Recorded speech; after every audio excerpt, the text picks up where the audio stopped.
तो dear students, आज हम बात करेंगे कि इस तरह के जो बाइनोमियल एक्सप्रेशंस हैं उनको आप कैसे याद रख सकते हैं।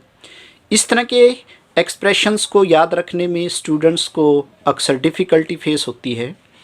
तो हम एक ऐसा फार्मूला बनाएंगे जिसकी हेल्प से आप जो है वो इनको बहुत आसानी से याद रख सकते हैं। तो चलिए हम अपने सबसे पहले एक्सप्रेशंस को देखते हैं। 1 माइनस डी की पावर -1 का जो बाइनोमियल एक्सपेंशंस है वो आपको ये दे रखा है। तो इस एक्सप्रेशंस को मैं कुछ इस तरह से लिख सकता हूँ। देखो, आप इन तीनों एक्सप्रेशंस को ध्यान से देखो। ये तीनों एक्सप्रेशन जो है वो 1 से स्टार्ट है। तो आपको क्या करना है, 1 को तो हमेशा ही एज इट इज़ लिखना है। तो यहाँ से मैंने 1 को तो एज इट इज़ लिख दिया। प्लस अब अगर ये 1 से स्टार्ट है, क्योंकि इसकी पावर -1 है, ये 1 से स्टार्ट है, तो मुझे जो है वो 1 से ही स्टार्ट करना है। तो यहाँ पे मैं लिखूँगा 1C1 और d की पावर में नीचे वाला लिखना है। d की पावर में ये जो नीचे 1 है इसको लिखना होता है। प्लस अब जो नेक्स्ट टर्म है इसमें मैं क्या करूँगा, इस 1 में एक ऐड कर देना है और ये नीचे वाला जो 1 है इसमें भी एक ऐड कर देना है। यानी कि ऊपर भी एक ऐड करते चलना है, नीचे भी एक ऐड करते चलना है। तो यहाँ पे आएगा मेरे पास 2C2 और d की पावर में लिखना है नीचे वाला, यानी कि d की पावर 2। उसके बाद नेक्स्ट टर्म आएगी मेरे पास 3C3, d की पावर नीचे वाला, एंड सो ऑन। तो जब आप 1C1 का मतलब 1 है, 2C2 का मतलब भी 1 है, 3C3 का मतलब भी 1 है, एंड सो ऑन। तो मैं इस एक्सप्रेशन को जो है वो कुछ इस टाइप से मैंने लिख दिया। अब मैं अपनी नेक्स्ट एक्सप्रेशन पे मैं चलता हूँ। इसका जो एक्सप्रेशन है 1 माइनस डी की पावर -2 का, वो आपके पास है ये। तो मैं इसको लिखूँगा, 1 तो मुझे एज इट इज लिखना है।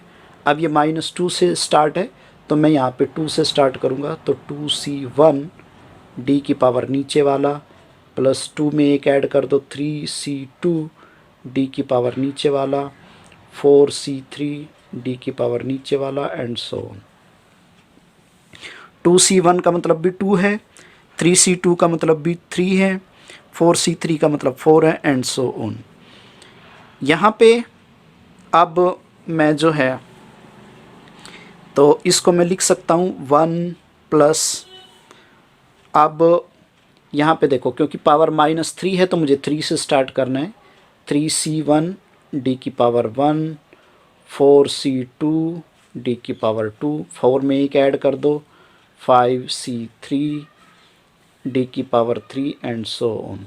तो यहाँ से अगर आप देखोगे 3C1 का मतलब 3 है, 4C2 का मतलब 6 है, 5C3 का मतलब 10 है, एंड सो ऑन। तो इन तीनों सिमिट्रीज़ को ध्यान रख करके हमारे पास जो है वो एक फॉर्मूला क्रिएट हो गया। तो इनकी हेल्प से मैं अब 1 माइनस डी की पावर -4 को कैलकुलेट करने की कोशिश करता हूँ। तो ऑब्वियसली बात है, ये जो 1 है इसको एज इट इज रखना होता है। प्लस अब क्योंकि पावर -4 है तो मुझे 4 से स्टार्ट करना है। 4C1 और d की पावर नीचे वाली, प्लस 5C2 d की पावर 2, 6C3 d की पावर 3, एंड सो ऑन। तो अब आप जो है इस फॉर्मूले को, इस सिमिट्री को जो है वो किसी भी पावर के लिए जर्नलाइज कर सकते हो। तो आप इसको जो है यहाँ पे 1 माइनस डी की पावर -n के लिए भी जर्नलाइज कर सकते हो। तो वो आपके पास बनेगा 1 प्लस NC1 d की power 1, n plus 1 C2 d की power 2, n plus 3 n plus 2 C3 d की पावर 3, एंड सो ऑन। तो इस फॉर्मूले को बेस मान करके इस तरह की सिमिट्रीज से जो है आप इन बाइनोमियल एक्सपेंशन को याद रख सकते हो।